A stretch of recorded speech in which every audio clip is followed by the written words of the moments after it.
Добрый день, уважаемые дамы и господа. Сегодня мы возобновляем работу Крымского дискуссионного клуба, основной целью которого является создание единой дискуссионной площадки для украинских и зарубежных экспертов в сфере политики, культуры, науки, экономики, военных конфликтов, а также для политиков, государственных служащих и общественности. В процессе обсуждения будут вырабатываться рекомендации, рассматриваться возможные варианты развития событий. Данные рекомендации будут направлены органам государственной власти Украины. Последнюю, 11-ю сессию Крымского дискуссионного клуба мы проводили 20 февраля 2014 года в Симферополе, когда и узнали о том, что начался расстрел активистов на Майдане. Далее начались всем вам известные события. Это оккупация Крыма и части Донецкой и Луганской областей, преследования, убийства и аресты. 6 лет оккупации Крыма. Что же происходит? Какова динамика процессов в оккупированном Крыму? Эффективна ли государственная политика Украины? Как защитить наших граждан в оккупированном Крыму? Как защитить и реализовать коллективные права коренных народов? На эти и другие вопросы мы попытаемся найти ответы в рамках Крымского дискуссионного клуба. Прежде чем перейти к теме 12-й сессии Крымского дискуссионного клуба, хочу проинформировать о техническом сопровождении нашей дискуссии. Наша сессия проводится на платформе Zoom, в которой принимают участие 5 экспертов и 40 участников. К нам еще присоединятся наши эксперты. А также транслируется на странице Facebook Крымско-Татарского ресурсного центра. Также вы сможете посмотреть 12-ю сессию в записи на сайте Крымско-Татарского ресурсного центра на протяжении последующих дней. В соответствии с нашей программой будут выступления экспертов до 7 минут, далее ответы на вопросы участников дискуссии, которые можно будет написать письменно, как в рамках платформы, так и на странице Facebook, которые я буду озвучивать, и, соответственно, наши эксперты будут отвечать. А также реплики экспертов. В целом мы выделяем около 20 минут на данную дискуссию. Ну и, конечно же, в конце это подведение итогов дискуссии, когда каждый из экспертов в течение 2 минут даст основные посылы, даст основные рекомендации для органов государственной власти, а также для украинской общественности. Отсутствие в Украине национальной морской политики стало одним из факторов попытки аннексии Крыма для агрессора. К сожалению, с 2014 года у украинской власти мало что изменилось в отношении морского сектора. Это облегчает намерение России превратить Крым в непотопляемый эсминец в Черном море, военную морскую базу и военную верфь для будущих региональных конфликтов, а возможно и глобального конфликта. Опираясь на Крым, агрессор осуществляет успешную блокаду Азова и экспансию на Черном море. Морской сектор Украины претерпевает огромные убытки из-за оккупации Крыма и связанные с этим риски и угрозы.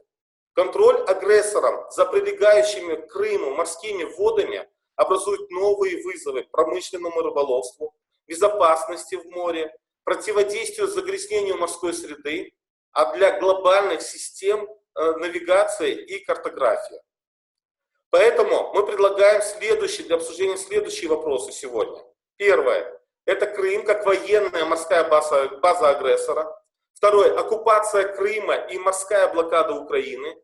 Третье – оккупация Крыма как угроза морскому хозяйству. И четвертое – это попытка аннексии Крыма и вызовы для морской среды.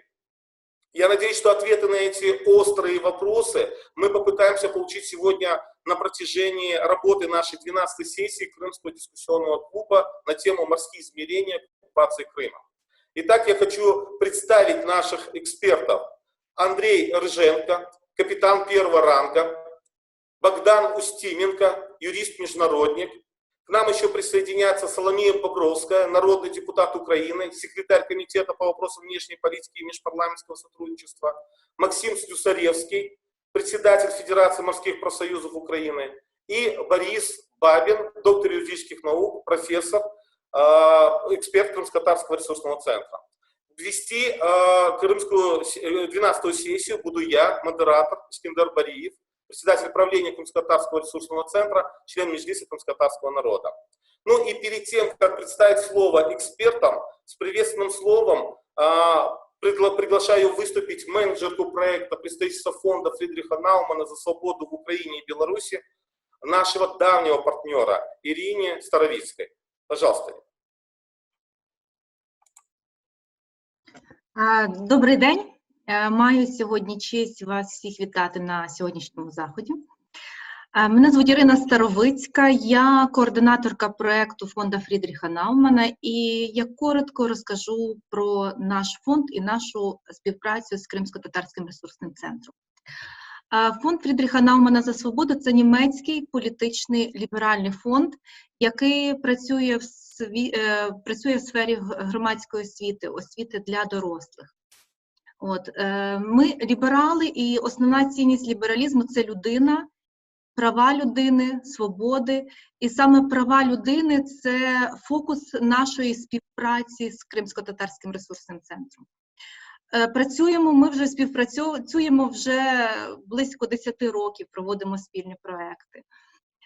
І починаючи з 2014 року, після окупації Криму Російською Федерацією, наш фонд робить максимально можливе в рамках нашої діяльності для того, щоб підтримати кримських татар в своїй боротьбі за свої права. Далі я всіх вітаю, бажаю всім цікавої дискусії інформативної і передаю слово Ескендеру Парієву. Дякую.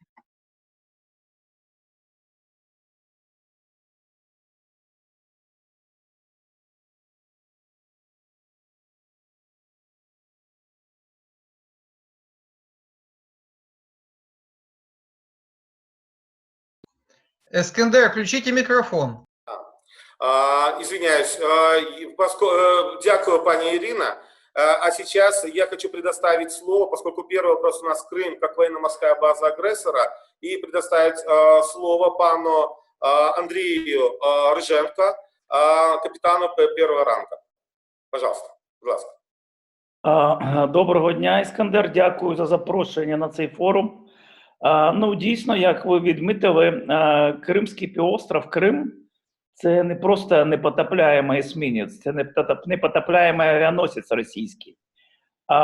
Крим і взагалі Чорне море для Російської імперії є дуже важливим, починаючи з Кучук-Канайджирського мирного угоди, коли Крим відійшов до Російської імперії. І з того часу Росія робить все можливе для того, щоб використати цей півостров в якості плацдарма для проекції сили, військово-морської сили, не стільки на Чорне море, як на Середземномор'я і на Близький Схід. І весь цей час, особливо в радянські часи, і зараз всі підрозділи, які знаходяться на Чорному морі, і ті, що плануються для створення, вони спрямовані перш за все не стільки на те, щоб діяти в Чорному морі, а в тому, щоб бряцати зброю у Середземномор'ї і в Близькому Сході.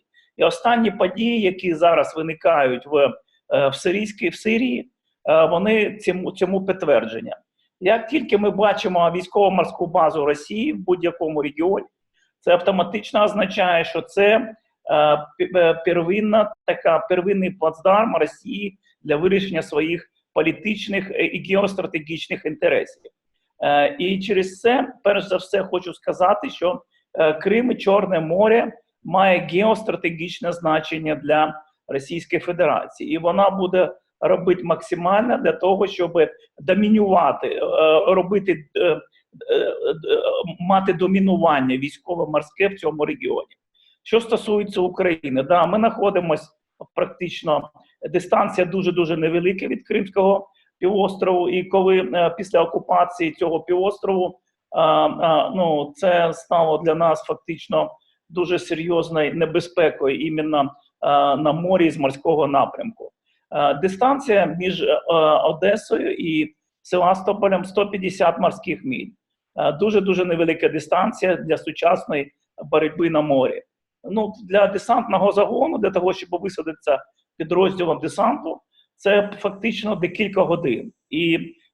І це якось, ну, це перша волна для того, щоб розпочати агресивні дії. Російська Федерація після захоплення Кримського півострову почала фактично відроджувати дуже швидко той військовий потенціал якраз проекції сили, який був в радянські часи. Зараз там сконцентровано порядка 33 тисяч військовослужбовців Збройних сил Російської Федерації. Якщо ми подивимось на рейтинги Збройних сил країн світу, то ви побачите, що навіть це угрупування 33 тисячі, це Збройні сили номер 80 у світі. І ви побачите, що 16 країн НАТО зараз діючих, вони мають збройні сили менше, ніж Росія має тільки у Російській Федерації. Це каже про те, що цей регіон для них дуже-дуже важливий. Зараз вони активно цей регіон вже 6-й рік переозброюють. Військово-морський флот Чорноморського флоту Російської Федерації має пріоритет у програмі переозброєння. І кількість їх кораблів нових, які йдуть на Чорноморський флот, значно перевищують кількість нових кораблів, які йдуть на Північний флот, або на Тихоокеанський, або на Балтійський. Пріоритет дається якраз ударним спроможностям. Тобто, в першу чергу приходять до складу флоту ті сили, які мають спроможність нанесення ракетних ударів, як звичайних, так і ядерних.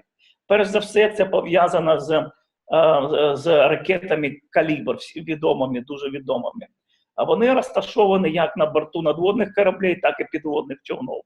Зараз, за нашими оцінками, Російська Федерація може сконцентрувати в залпі трошки менше, ніж 100 цих ракет.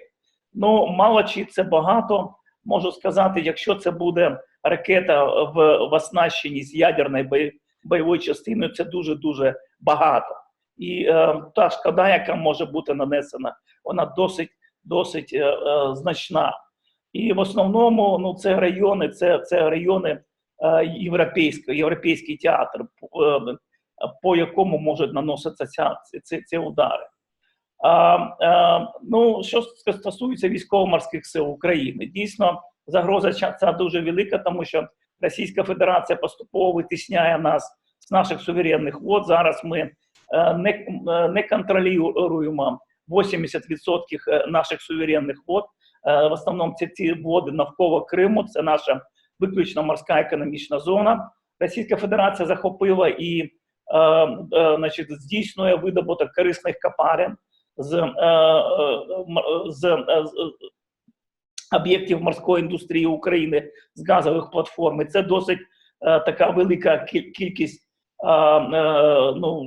кількість матеріальних засобів, 2 мільярда кубічних метрів газу. Це сопоставимо з тою кількістю, яку, наприклад, щорічно використовує така країна, як Молдова. Це береться тільки з цих газових платформ, які знаходяться на захід від Кримського півострову. Крім того, була повністю відновлена система спостереження.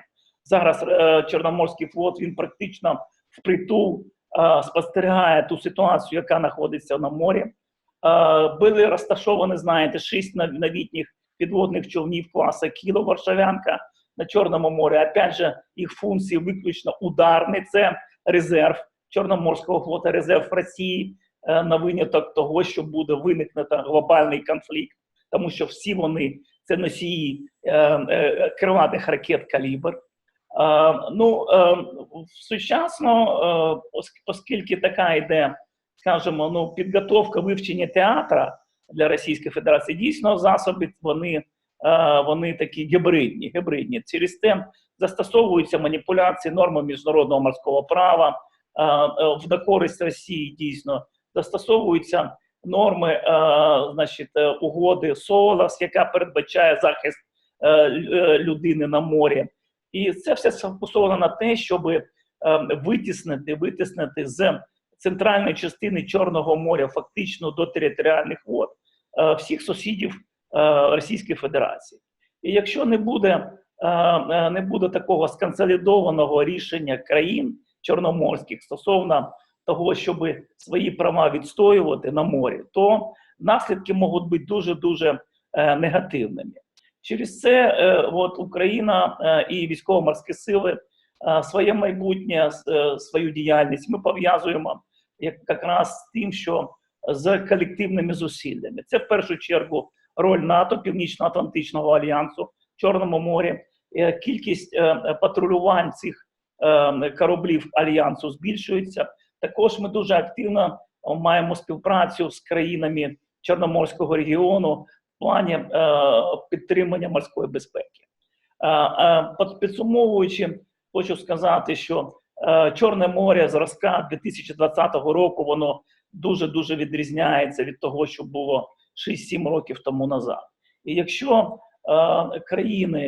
країни Чорного моря і основні геополітичні гравці не будуть приділяти должної уваги цьому регіоні, то дійсно Російська Федерація може реалізувати свої плани по використанню Кримського півострова і Чорного моря як проекцію сили на Середземне море, на Північну Африку і на Близький Схід.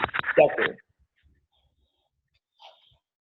Спасибо большое, пане Андрею. К нам присоединился наш эксперт, то, что говорил Максим Смисловский, председатель Федерации морских профсоюзов Украины. Мы вас приветствуем, Максим.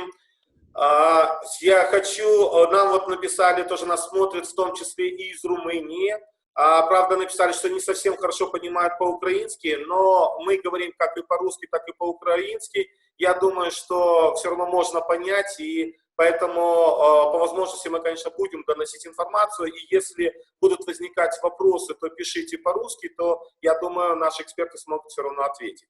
Но от военно-морской базы агрессора мы передвигаемся к морской блокаде Украины, передвигаемся к таким правовым вопросам в контексте нарушения международного права.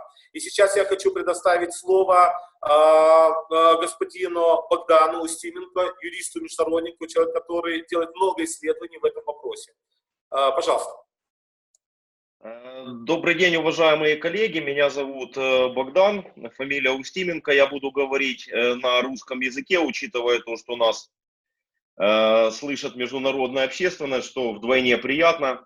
Тем более, когда с Румынии, с наших соседей. Но прежде всего хотелось бы обратить внимание на то, что была разработана программа, это 10 шагов в сфере морской безопасности. Первое, на что нужно обратить Украине внимание, что необходимо сделать, это принять закон о территориальном море. Так как в 1992 году Украиной, уже независимым государством, были переданы точки координат Организации Объединенных Наций, в то же время, к сожалению, до сих пор мы не установили внешнюю границу территориального моря в Азовском море и вокруг Черного моря, то есть там, где распространяется украинский суверенитет. Я знаю о том, что ряд народных депутатов начал работу над этим законопроектом, который в частности будет устанавливать точки координат как исходных линий, так и внешняя граница территориального моря, а также, насколько мне известно, будет установлена попытка установить закрытый район вокруг Крымского полуострова, так как Украина, к большому сожалению, в оккупированных водах не имеет возможности контролировать безопасность судоходства, влиять на безопасность судоходства, так как средства навигационного обеспечения, к сожалению, находятся в силу оккупации, находятся вне пределов контроля Украины. Мы все помним ту страшную трагедию, которая произошла со сбитым самолетом, поэтому, к сожалению, для того, чтобы не было повтора в море, необходимо принять соответствующие меры. Второй пункт – это необходимое создание объединенного центра морских операций, так как в Украине порядка 20 органов и учреждений, которые занимаются морской безопасностью, начиная от Министерства инфраструктуры, морской администрации и прочих органов, и заканчивая морской охраной и военно-морскими силами. В то же время нет органа, который бы координировал действия всех этих инстанций, их усилия и позволял бы избегать дублирующих функций и в то же время обращать внимание на те функции, которые остаются невыполненными, непокрытыми. Третья позиция – это так называемая консилиация, учитывая то, что у Украины и Российской Федерации нет установленных границ, в частности в Азовском море. Мы считаем необходимым применить опыт, который впервые был реализован маленьким государством под названием Восточный Тимор против Австралии. Впервые за всю историю существования современного международного морского права была применена эта процедура. Это что-то среднее между судебным процессом и дипломатическими переговорами, то бишь это так называемая процедура принудительных переговоров. Восточный Тимор успешно реализовал эту процедуру против Австралии, и в 2018 году эти две страны установили морскую границу в Тиморском море. Мы считаем, что этот опыт необходимо перенять и для Украины, учитывая отсутствие границы с Российской Федерацией. Безусловно, эта процедура не сможет полностью решить все проблемы с морской границей между Российской Федерацией и Украиной, тем не менее это будет очень большим шагом в направлении делимитации. Следующий пункт – это привлечение к этой работе, проведение переговоров с нашими партнерами из Грузии, так как на самом деле Грузия имеет все те же проблемы, что и Украина с границами Российской Федерации, так как Грузия также не имеет границы, установленной с Россией. Поэтому нам необходимо, как и сказал уважаемый Эскендер, нам необходимо объединяться, привлекать наших иностранных партнеров для правомерных действий. Поэтому мы считаем необходимым пригласить Грузию для синхронного установления границ в Черном море с Российской Федерацией. Также хотелось бы обратить внимание на то, что Украина в украинской части шельфа Черного и Азовского морей есть огромные запасы углеводородов, добывая которые Украина может полностью избавиться от энергетической зависимости от России в частности. Опять-таки это не произойдет мгновенно, то есть это, естественно, годы, но тем не менее мы можем достичь энергетической независимости, если уделим достаточное внимание тем природным ресурсам, которыми мы располагаем на шельфе. Учитывая то, что время выступающих ограничено, осталось у меня 5 позиций, я буду очень кратко о них говорить сейчас, не растягивая. Относительно переговоров по деоккупации Крыма мы считаем необходимым применить пункт 6 Будапештского меморандума. Этот международный договор был заключен в 1994 году взамен отказа Украины от ядерного оружия. Российская Федерация, Соединенные Штаты Америки и Великобритания гарантировали неприкосновенность границ Украины. К большому сожалению, мы знаем, что произошло, то бишь Россия нарушила свою гарантию, поэтому мы считаем необходимым призвать страны на площадку для переговоров по деоккупации Крыма в рамках Будапештского меморандума. Есть скептики, которые утверждают, что это Будапештский меморандум не международный договор, потому что название меморандум, я бы хотел их разочаровать, потому что если обратить внимание на Венскую конвенцию 1969 года о праве международных договоров, мы черным по белому увидим, что Будапештский меморандум отвечает всем критериям международного договора. Следующий пункт – это Керченский договор, который был заключен в 2003 году. В соответствии с этим договором Украина якобы признала тезис Российской Федерации о том, что воды Азовского моря являются исторически общими водами с Российской Федерацией, внутренними водами.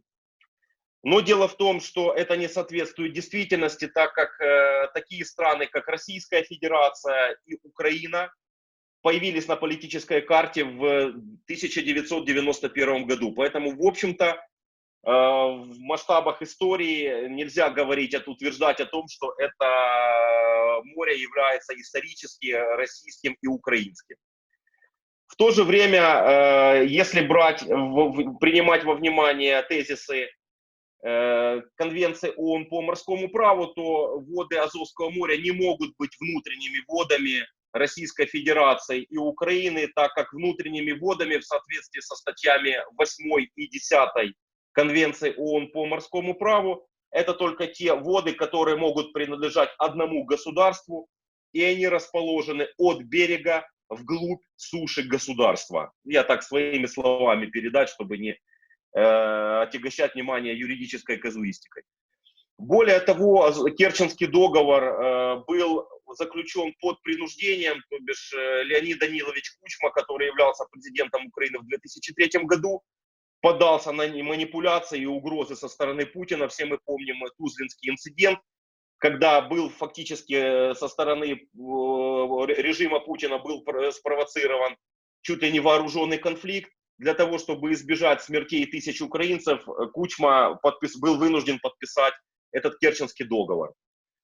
Поэтому мы считаем, что Украине следует сделать заявление, в частности Верховному Совету Украины, о том, что в соответствии с 52-й статьей Венской конвенции о праве международных договоров, это Керченское соглашение является недействительным. В этом случае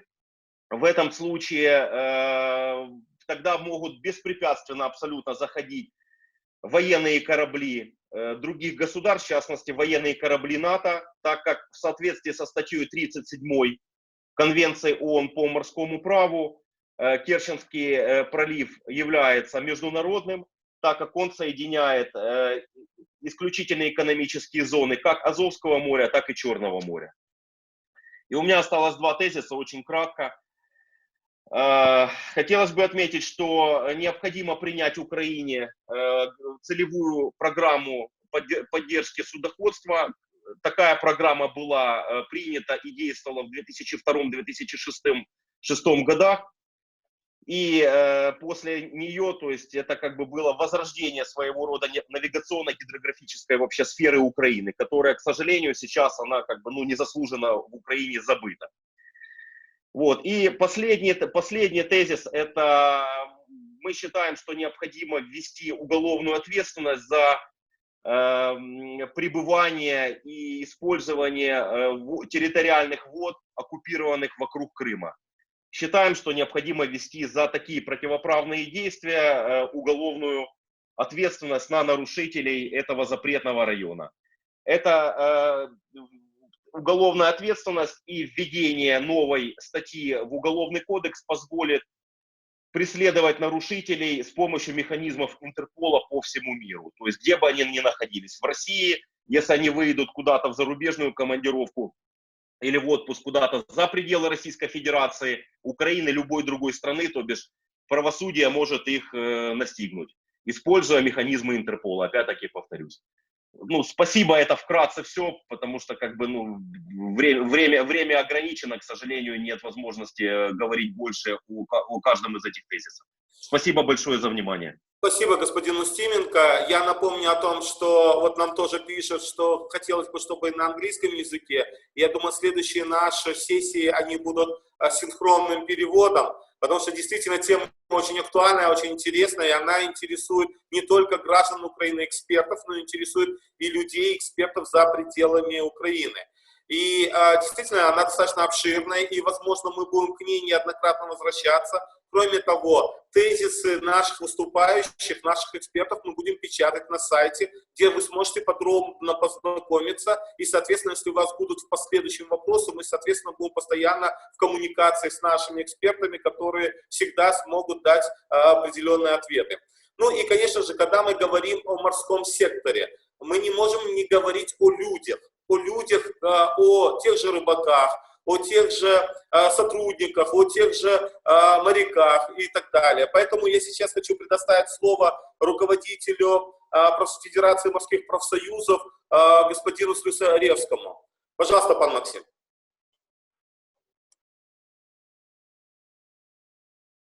Включите, пожалуйста, микрофон, Максим. Меня слышно? Да, слышно.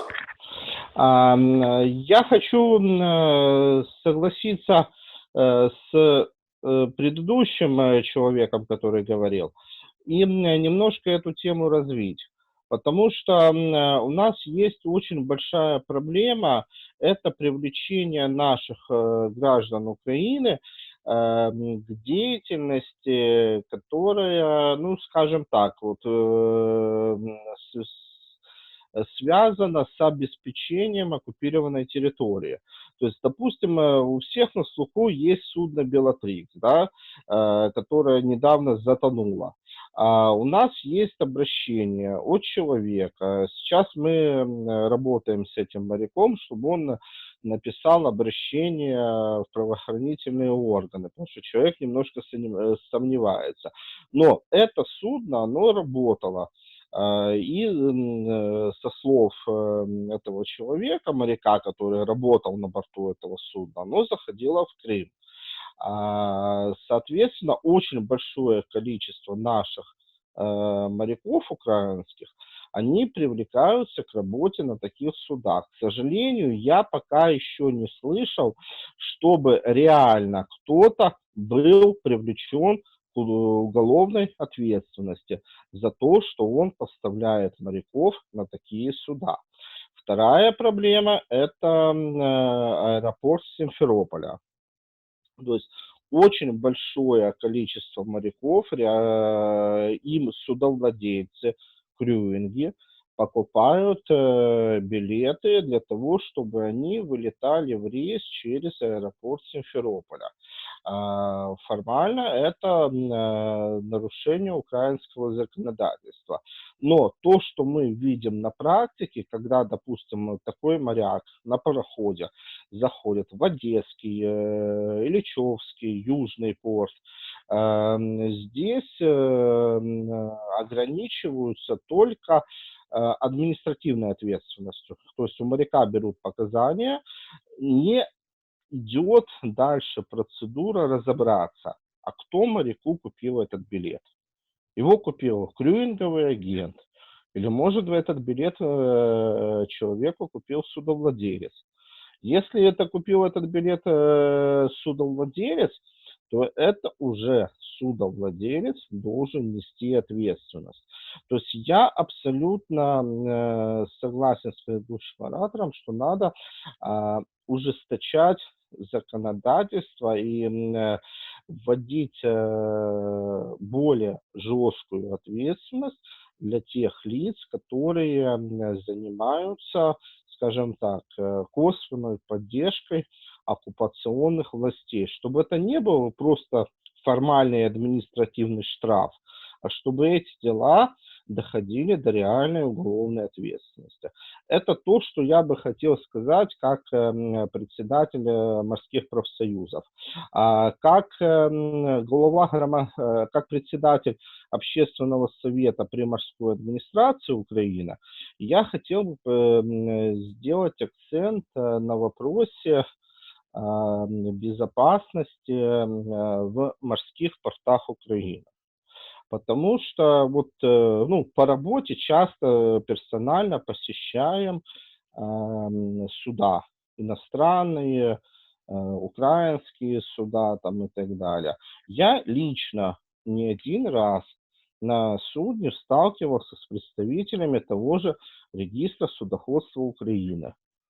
То есть у нас ситуация, грубо говоря, с Украиной идет война, регистр судоходства Украины, регистр судоходства Российской Федерации обеспечивает функционирование крымских портов, судов на территории Крыма, но тем не менее каким-то образом у нас представители регистра судоходства Украины спокойно заходят в наши украинские порты, поднимаются на борт судна. То есть они видят всю ситуацию, видят обстановку, которая у нас в порту, могут передавать эту информацию дальше. То есть я говорю о том, что система безопасности в портах Украины, она работает не должным образом. Ее надо очень хорошо пересмотреть и принять меры для того, чтобы она была направлена на то, чтобы действительно обеспечить безопасность наших украинских портов в условиях войны. Спасибо. Спасибо большое, господин Слюсаревский. Ну, а сейчас я еще раз хочу напомнить нашим слушателям, нашим участникам, пишите вопросы, мы обязательно их озвучим. Вопросы поступают, но, думаю, даже на те вопросы, на которые мы не успеем ответить, мы дадим на сайте Крымско-Татарского ресурсного центра официально дадим ответы, на которые вы сможете, которые вы сможете реально получить. Но сейчас я хочу предоставить слово доктору юридических наук, профессору Борису Бабину. Господин Бабин, пожалуйста. Доброго всем дня. Я полностью поддерживаю все вышевысказанные позиции. И вот, переходя к вопросу, который господин Слюсаревский упомянул, там была, по-моему, оговорка, речь, я так понимаю, шла о российском морском регистре судоходства на самом деле. И действительно, вот эти вопросы морского хозяйства и морской безопасности в условиях конфликта, они сегодня вопиющие, поскольку, к сожалению, у нас морской политикой действительно никто всерьез не занимался, а если и занимался, то не в интересах украинского народа и государства Украина, это привлекло к тому, что фактически за нас морской политикой Украины управляет из Кремля, да? Управляют либо какие-то совместные бизнес-проекты. В первую очередь это очень характерно видно на примере промышленного океанического рыболовства Украины, которое формально до сих пор считается украинским бизнесом, но им управляют россияне. Там экипажи российско-крымско-материковые смешанные, все это курирует российский регистр. Это уже вопрос не столько даже и каких-то даже безопасностный, сколько и вопрос продовольственной безопасности, поскольку эти суда поставляют в Украину продукцию, и фактически это делается совместно с россиянами. Примерно такая же ситуация и по региональной эксплуатации морских ресурсов. Все мы знаем о грустной истории взаимодействия Украины и России по Азовскому морю в рамках ежегодного утверждения квот на лов рыбы. И при этом никого не смущает, что в условиях войны представители оккупационной фактически администрации россиян приезжают в Киев, пытаются приезжать, да, подписывают некие договора, соглашения, разрешают этими договорами пользоваться акваторией Азовского моря не только рыбакам, но и фактически государственным структурам Российской Федерации в своих интересах. При этом никого не смущает тот факт, что вот эти связи между двумя системами, они настолько глубинные, родственные и бизнес-связи, что на сегодня, повторюсь, в сфере эксплуатации рыбных ресурсов фактически нет морской политики Украины, а есть морская политика Российской Федерации в Украине. Примерно то же самое действительно есть и в сфере морской безопасности, как правильно отмечено. Сегодня российский регистр, несмотря на санкции, которые введены были 3 года назад, прекрасно себя чувствует как в Крыму, так и на подконтрольной территории. Его офисы в Одессе, Мариуполе процветают. Он действительно заходит во все порты, во все судоремонтные заводы. Я, может быть, открою маленькую тайну, но даже те заводы, где изготовляется военно-промышленная продукция, это тоже вхожи инспектора российского регистра. Это фактически абсурд, но это так. Поэтому морской сектор в измерении морского бизнеса сегодня очень сильно страдает как от самой агрессии на море и оккупации Крыма, так и вот такой опосредованной агрессии Российской Федерации, которая осуществляется через его агенты влияния на Банковой, на Грушевского, да, профильных органов исполнительной власти. И это приводит к плачевным результатам. В частности, мы наблюдаем стремительное сокращение тоннажа торгового флота под флагом Украины, который снизился до нуля сегодня практически. И что самое характерное, он снижался медленнее в 2014 году, чем после этого. То есть захват судов государством-агрессором в Крыму, он не так сильно повлиял на тоннаж, как последующие наши управленческие действия, когда все суда распродавались, когда все суда уходили, даже если это был правомерный собственник, по другую юрисдикцию из-за, извините, невменяемой политики Украины в сфере регулирования морского транспорта. Примерно та же самая ситуация по рыболовству. У нас сегодня осталось 3 океанических рыбных судна, еще 10 лет назад их было десятки. То есть все здесь идет к тому, что полностью уничтожить руками агентов российского влияния в Мининфраструктуре, в Кабмине, на Банковой, морской сектор Украины, как в сфере торгового судноплавства, так и в сфере рыболовства, а также в сфере подготовки кадров, естественно, поскольку, к сожалению, мы не можем говорить, что те вузы, которые готовят моряков в Украине, они действительно управляются проукраинским руководством, к сожалению, это так. Все это приводит к достаточно грустной тезису о том, что наша морская политика нами полностью утрачена. И сама ситуация оккупации Крыма, о чем сегодня уже говорили, она во многом произошла именно в силу того, что у нас фактически не было никакой морской политики, как и нет ее сейчас. Об угрозах. Действительно, в первую очередь угрожает торговому судоходству ситуации блокады Азовского моря и возможной экспансии дальнейшей Российской Федерации на воды Черного моря с возможным действительно созданием провокаций на прилежащих к материковой Украине водных объектов. Это остров Джералгач, это остров Змеиный, это дельта Дуная. Это уже захваченные структуры Черноморнефтегаза, вокруг которых Россия в любой момент может закрыть очень широкие районы на долгий период времени. Все это приведет к тому, что у нас будет полностью блокирован наш торговый потенциал, поскольку большинство грузоопераций Украины идет сегодня через группу одесских портов, которые сегодня остались единственными полноценными морскими портами Украины после того, как Россия захватила Крым и заблокировала Азовское море. Что же касается экологии, буду здесь краток. Оккупация Крыма очень негативно влияет на экологию. Здесь, в отличие от сектора безопасности и сектора бизнеса, влияние, слава богу, все-таки региональное. Оно остается в рамках Черного Азовского морей. Однако бесконтрольный лов, о котором я уже говорил, когда крымский лов сегодня является серой зоной, и российский бизнес, оперируя через Крым, уничтожает ресурсы Азовского и Черного моря, и мы закрываем на это глаза через коррумпированные связи наших высоких чиновников. Это хищническое использование минеральных ресурсов моря. В первую очередь это не нефтепродукты, да, которые добываются на шельфе, а также это песок. По нефтепродуктам мы сегодня имеем претензионную работу нефтегаза, это очень хорошо. Также у нас есть так называемое большое межгосударственное дело, которое сейчас рассматривается трибуналом, арбитражом, извините, в Гааге. Я не хочу сейчас детально комментировать юридическую, господин Богдан, казуистику, но на самом деле, к сожалению, низкая компетентность наших чиновников, это если очень кратко, привела к тому, что мы имеем риски как минимум в существенной части проиграть это дело. Это будет иметь катастрофические последствия. Касательно добычи песка, здесь могу указать только тот факт, что, например, все объекты Сочинской Олимпиады, которая была до войны, они выстроены на крымском песке, который незаконно добывался еще до оккупации Крыма совместным, таким, скажем, кавказско-российско-крымским бизнесом, который до сих пор имеет прекрасные отношения с любой властью материковой Украины.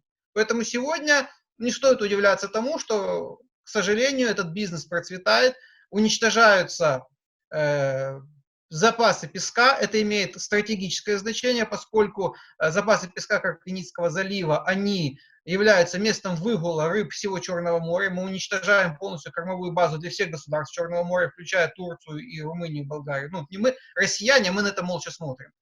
Плюс начинается эрозия берегов. Уже исчезла фактически Бакальская коса, размываются пляжи западного берега Крыма.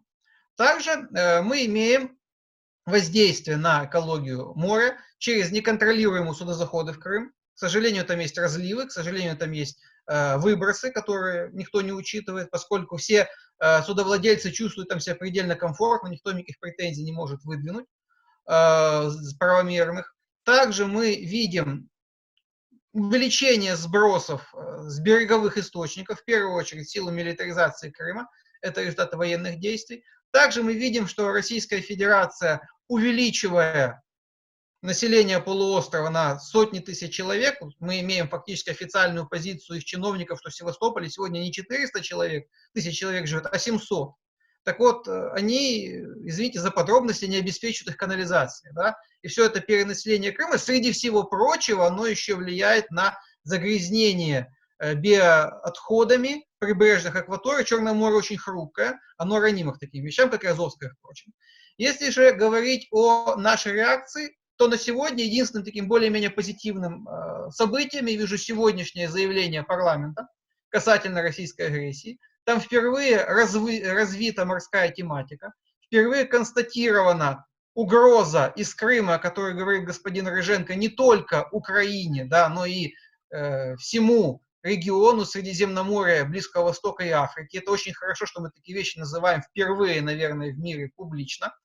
Также в этом заявлении очень четко прописаны вопросы милитаризации и возможной нуклеаризации Крыма, поскольку военно-морские силы России, естественно, носитель ядерного оружия, в первую очередь существенный компонент ядерной триады. В данном случае Россия может развивать систему ядерных складов Крыма, и это, естественно, грубейшее нарушение международного права. Оно не только вредит вопросам безопасности войны и мира, но и экологии как моря, так и прибрежных территорий. И вот то, что мы сегодня приняли это заявление, это очень хорошо, поскольку те здравые предложения, о которых говорил господин Богдан, о которых говорили народные депутаты, о том, что необходимо закрыть район плавания вокруг Крыма с целью безопасности моряков, о которых господин Слюсаревский упоминал, с целью защиты окружающей среды, с целью защиты интересов государства. Так вот, все это игнорируется действующим правительством. Мы понимаем, почему. Мы прекрасно это понимаем. Но поскольку есть парламентское заявление, возможно, вот эти все агенты влияния, сами понимаете кого, они будут вынуждены хотя бы имитировать какую-то деятельность по регулированию отношений в морехозяйственном комплексе. Хотелось бы отдельно высказать огромное сожаление тем, что так и не было проведено заседание Совета национальной безопасности и обороны по морским вопросам, хотя этот опрос был в прошлом году, сколько я знаю, подготовлен, но в силу чисто политической позиции высшего руководства страны отложен в долгий ящик. Хотелось бы все-таки дождаться каких-то решений, заявлений в этом измерении. Также, завершая, хотелось бы подчеркнуть, что все эксперты, которые имеют возможность сегодня делать это заявление, публиковать материалы касательно морской тематики в условиях, когда государство самоустранилось с этих вопросов полностью, а также не обладает экспертным потенциалом и управленческим потенциалом, а там, где она обладает, фактически это часто агенты российского влияния. Так вот, возвращаясь к сказанному, чтобы эксперты объединялись, чтобы эксперты не боялись высказываться, поскольку если мы сейчас не будем говорить об Украинском море, лет через 10 фактически предмет разговора будет утрачен навсегда. Спасибо. Спасибо большое, господин Бабин. На самом деле время так быстро бежит, тема действительно очень обширная, и я думаю, что мы неоднократно будем возвращаться к этой теме. Кроме того, мы целый пласт еще не охватили. Это право на пользование природными морскими ресурсами, минеральными, биологическими в контексте права коренного народа. И, соответственно, согласование с коренным народом, согласование с его представительными органами. Но поскольку время бежит, очень сложно все охватить, и здесь тем более есть уже вопросы как участников, так и участников непосредственно на платформе Zoom, так и людей, которые пишут по Фейсбуку. Мы время будем уже сокращать, и поэтому попрошу отвечать более так конкретно и коротко. Итак, один из вопросов. Які, на вашу думку, перспективи має Україна у рамках розгляду справи щодо порушення Російською Федерацією суверенних прав України в Чорному та Азовському морях і Керченській протоці, що розглядається арбітражним трибуналом згідно з Конвенцією ООН? Позовні заяви подані у 2016 році. Цікаве питання. Перше. Чи визнав вже трибунал свою юрисдикцію щодо розгляду своєї справи? Та друге, які перспективи вирішення спору по суті на користь України? Пожалуйста, кто из экспертов готов ответить? Прошу поднять руку. Пожалуйста, господин Бабин. Очень кратко. Основной проблемой этого производства является, по моему личному мнению, то, что Украина его ведет как прибрежное государство. И большинство претензий Российской Федерации мы выдвигаем, исходя из нашего суверенитета над Крымом. Но Российская Федерация в процессе фактически признает как не в других местах, но здесь, существование межгосударственного спора о Крыме, и тем самым уходит от ответственности. Это можно было бы предвидеть и строить позицию государства на иных правах, гарантированных конвенцией, например, как государство флага, да, либо как иных форм. Я вижу здесь большие риски. Я не говорю о том, что дело проиграно, но учитывая сейчас общий низкий интерес к власти к морским вопросам, а также учитывая те недостатки позиций и доказательства обеспечения, которые уже имеются, к сожалению, в деле, это подтвердило последнее решение процессуальное, где часть наших претензий была отклонена как неприемлемая, причем наиболее существенная часть касательно, повторюсь, юрисдикции прибрежного государства. Поэтому у меня скептицизм. И я призываю власти одуматься и все-таки подключить к анализу дальнейшей судьбы этого иска не очень узкую группу всезнающих юристов МИДа УССР, а действительно специалистов из разных юридических компаний, возможно, привлечь иностранных специалистов и все-таки выйти на некую позицию хотя бы к части тех претензий, которые мы еще можем вести в Гааге далее, чтобы мы и их не потеряли. Спасибо. Спасибо большое, господин Бабин. Я думаю, в перспективе мы будем, вот, как я говорил, уже направлять рекомендации и в перспективе также приглашать представителей центральных исполнительных органов и ведомств, государственных компетенций которых находится обсуждаемый вопрос.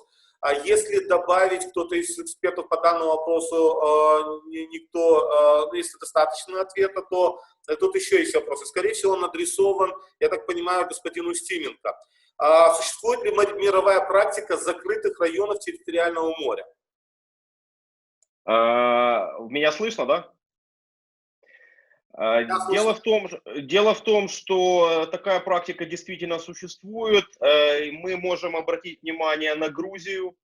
Когда Россия также вторглась в Абхазию, есть так называемый абхазский участок, который полностью перекрыт для судоходства. И эта практика, в общем-то, она доказала свою эффективность.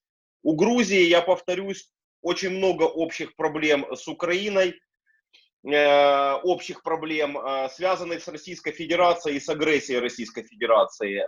Точно таким же образом, в общем-то, и Российская Федерация забрала у Грузии порядка 70% ее морских пространств. Поэтому такая практика существует, и мы в том числе, когда готовили эти предложения, морская экспертная платформа, мы обратили внимание и на практику наших соседей. Спасибо большое господину Стименко. А вот еще такой вопрос. Я думаю, больше он, наверное, адресован господину Рыженко. Как влияет на морскую ситуацию по Крыму политика Турции по проливам? Ну, дійсно, конвенція Монтрьо 36-го року, вона не дуже позитивно впливає на спроможність України отримати допомогу військово-морську від партнерів нечорноморських країн. Тому що це така дуже цікава конвенція, вона така має дуже такий великий історичний бекграунд. Смисл в тому, що кожна країна не чорноморська має мати свої військові кораблі в Чорному морі не більш ніж 21 добу.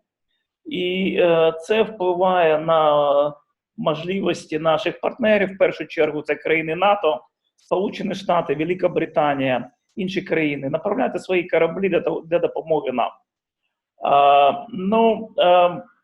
Ми шукаємо шляхи, як це питання вирішити з точки зору того, що тому що ця конвенція, вона дуже така, дуже важлива для Туреччини, і не хочеться їх ображати, скажімо так, тому що ми знаходимо шляхи, дуже такі інтелігентні шляхи, як вирішувати і наші питання, і поважати норми цього права. Але наш такий desired end state, то, що ми хочемо, в кінці ми хочемо, щоб максимально країни НАТО перебували в Чорному морі і допомагали нам, іншим країнам, в підтриманні морської безпеки, підтриманні суверенітету. Дійсно, це питання є окремі думки стосовно цього, є окремі ідеї, які будуть реалізовані найближчим часом.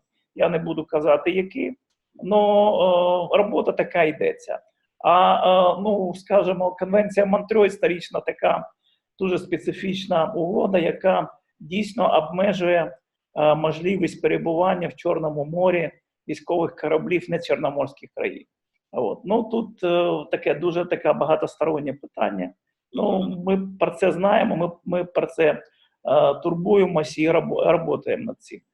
Спасибо, господин Рыженко. Ну, я думаю, не случайно задан этот вопрос, поскольку одним из организаторов является, или организатором является Крымско-Татарский ресурсный центр, и крымско-татарский фактор, конечно же, играет большую роль в позиции Турецкой Республики в отношении Украины на международном уровне, и мы знаем ее принципиальную позицию. Поэтому здесь, конечно же, к сожалению, времени недостаточно, чтобы обо всем сказать, но поскольку у нас время уже нас очень сильно поджимает, но я не могу назвать еще вот такой вопрос, потому что он актуальный сегодняшними событиями, с последними. И я не знаю, кто из экспертов захочет ответить, какая ситуация с уголовным делом против командования военно-морских сил Украины по керченским событиям.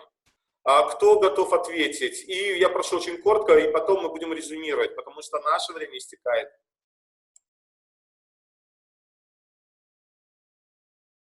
Пожалуйста, Бабин, господин Бабин. Очень кратко.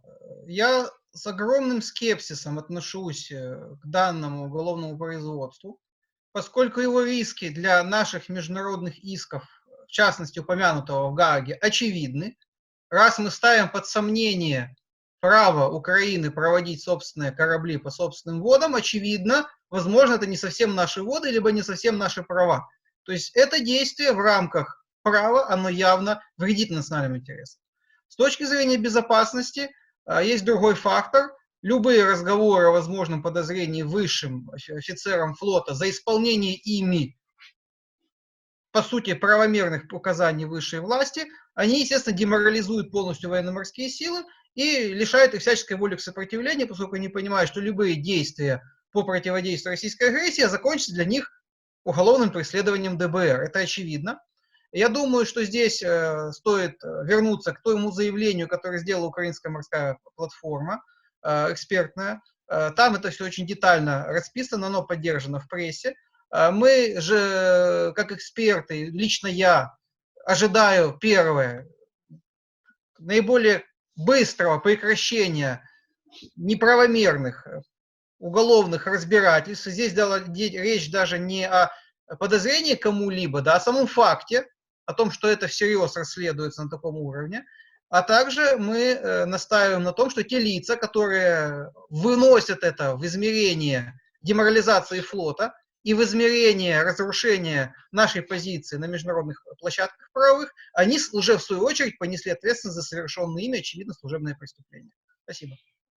Спасибо, господин Бабин.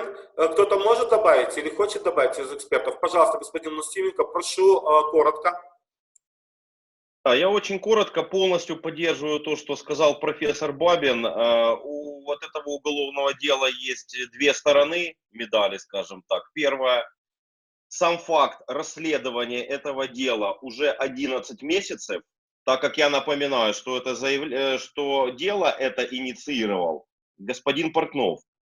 Вот. И сам факт того, что это дело расследуется уже почти год, оно прямо влияет или может повлиять на все наши судебные морские процессы с Российской Федерацией. Это первое. Второе, безусловно, это дело прямо вредит моральному духу наших вооруженных сил, не только военно-морских. Спасибо. Спасибо большое, господин Мусименко. Но я не могу не задать вопрос нашего постоянного активного участника и читателя нашей страницы Крымско-Татарского ресурсного центра Сергея Ивановича.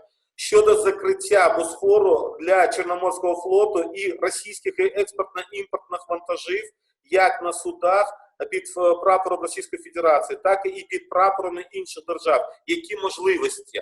Ну, я думал, как был у нас предыдущий вопрос, когда мы с Турцией связывали, но кто из экспертов готов ответить на этот вопрос? Пожалуйста, господин Бабин. Очень кратко. Турецкая республика будет закрывать Черноморские проливы, скорее всего, лишь когда она сочтет себя в состоянии войны с тем государством, для которого эти проливы закрывает, либо когда она сочтет ситуацию конфликта вокруг ее пределов, угрожающей ей. На сегодня Турецкая Республика не видит угроз ни в конфликте в Украине, ни в конфликте в Сирии для перекрытия проливов. И я не думаю, что что-либо изменится в ближайшем будущем.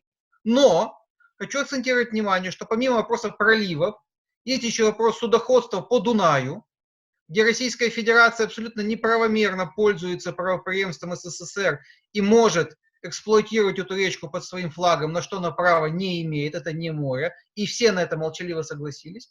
Также у нас есть большой вопрос внутреннего судоходства. Я приветствую тот проект закона, который наконец-то после 30 лет был принят Верховной Радой в первом чтении, и этот проект наконец-то в определенной сфере закрывает внутренние водные пути Украины для россиян. Напомню, что сама Российская Федерация с 1991 года безальтернативно, безапелляционно закрыла все свои внутренние водные пути для всех иностранных гражданских судов даже. Это их политика. И здесь хотя бы зеркальная позиция остальных государств по Дунаю, по внутренним водным путям, вот она была бы действительно приемлема, поскольку свобода судоходства на море на эти пути не распространяется. И тут можно вводить зеркальные санкции. Спасибо большое, господин Бабин. На самом деле время очень быстро бежит, и, к сожалению, нам нужно уже подходить к основным итогам. И я попрошу каждого спикера в качестве рекомендаций или пожеланий, ну, максимум до 2 минут, лучше даже по 1,5 минуты. Пожалуйста, начнем тогда с господина Устименко. Спасибо большое. Прежде всего хотелось бы сказать, учитывая то, что подняли такой важный вопрос, как расследование уголовного дела по проходу наших кораблей, мы считаем, что необходимо срочно закрыть это уголовное производство просто немедленно.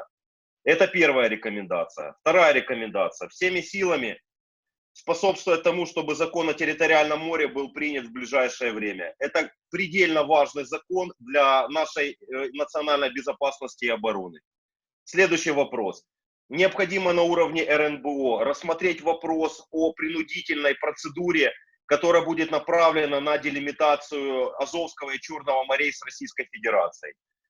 Следующая рекомендация. Необходимо дать правовую оценку Керченскому договору, и я считаю, что его нужно признать никчемным, таким, который не имеет юридическую силу, и применить анклоз к Азовскому морю.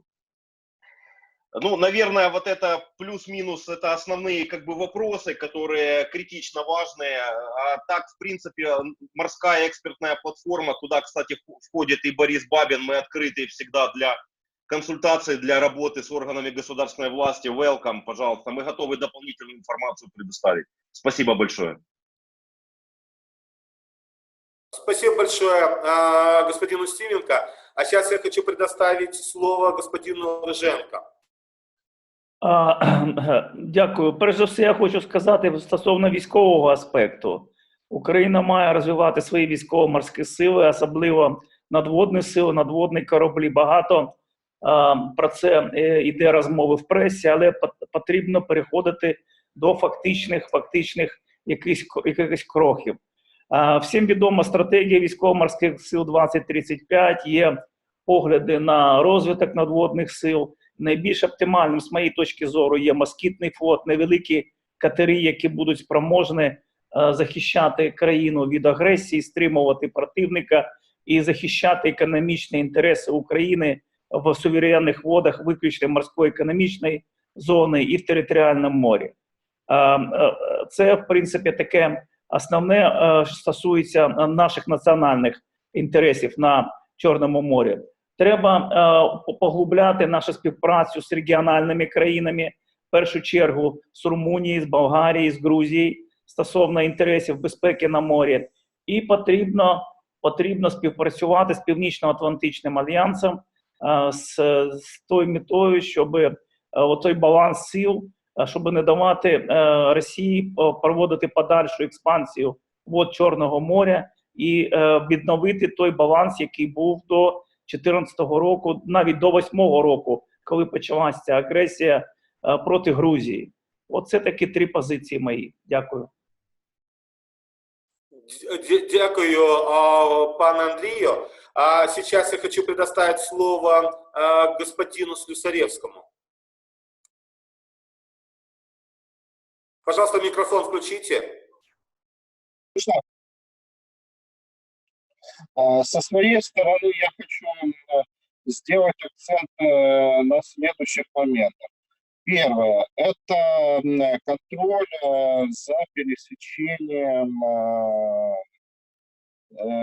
государственной границы, в частности, аэропорт Симферополя.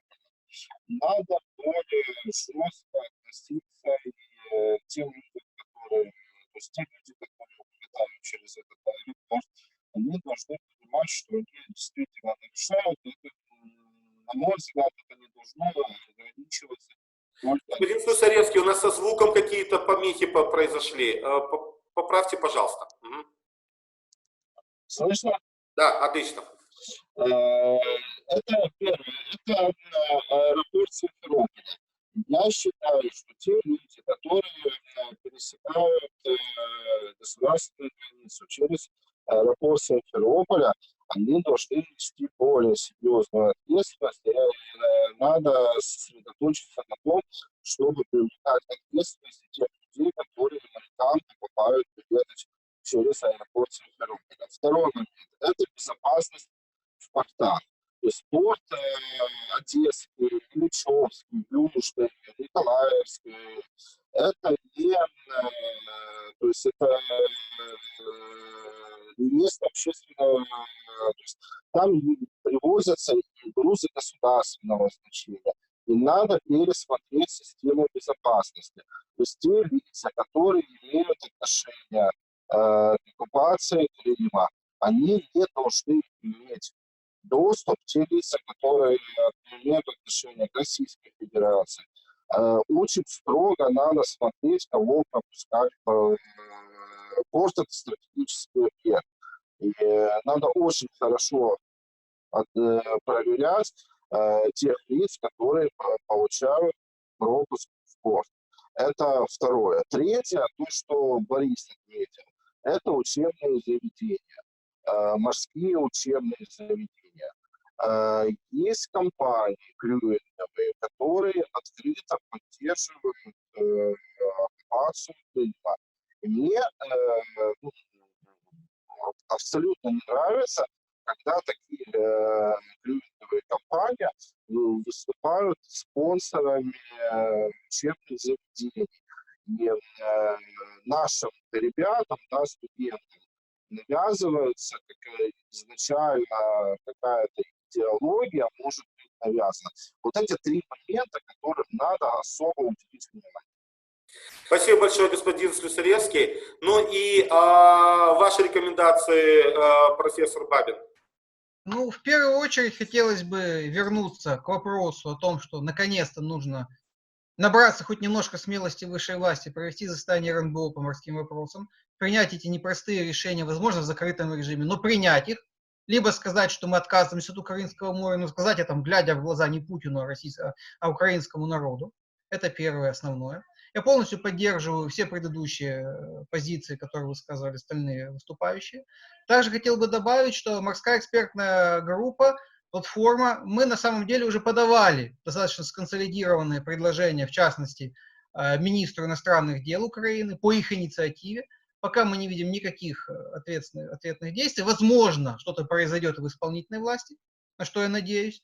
В любом случае, все-таки приоритетным это безопасностный сектор, это принятие комплексных решений на этом уровне, которых на сегодня до сих пор никто не принял. Прекращение незаконных преследований военных моряков. Статус Азова полностью согласен с господином Устименко до каждой запятой. И прекращение, наконец-то, совместной украино-российской рыбной мафии, которая укоренилась на Липках, в высших кабинетах Банковой, Михайловской и Грушевского, и распространила свои щупальца как и на мировой вылов рыбы в Антарктике, в Атлантике, так и, естественно, на бассейновый лов в азово-черноморских водах.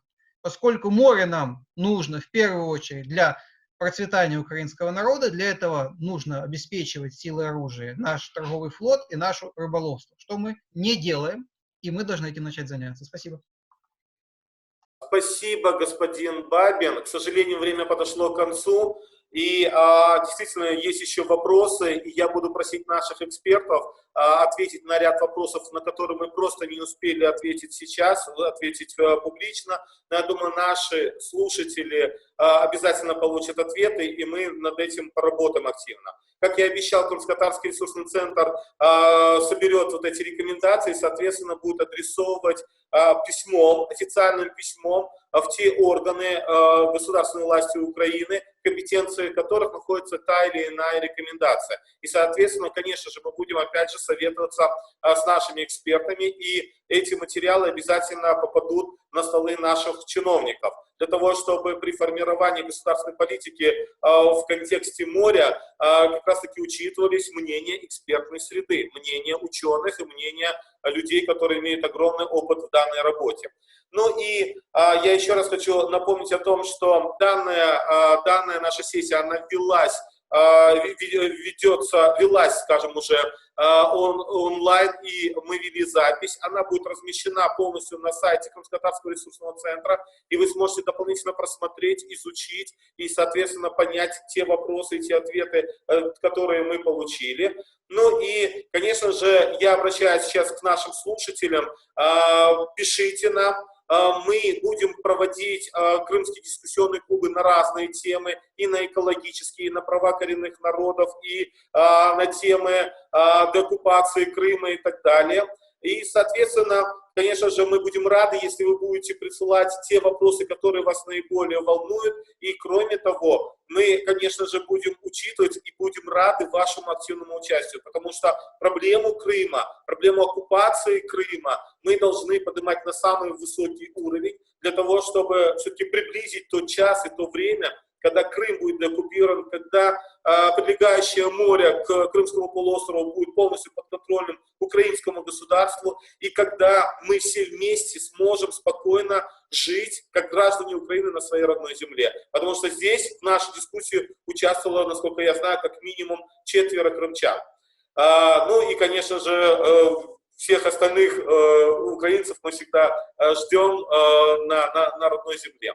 А сейчас я хочу попрощаться со всеми и поблагодарить наших экспертов, поблагодарить представительство фонда Фридриха Наумана за свободу в Украине и Беларуси, за помощь в организации 12-й сессии Крымского дискуссионного клуба. Еще раз хочу сказать о том, что к теме морских измерений оккупации Крыма мы будем возвращаться. И сегодня наша дискуссия показала, что по каждому из тех вопросов, которые мы сегодня попытались раскрыть, нужно посвящать отдельную сессию. Я думаю, мы к этому будем возвращаться. До свидания, всего доброго, всем большое спасибо. Дякуємо вам, до новых встреч. Слава Украине!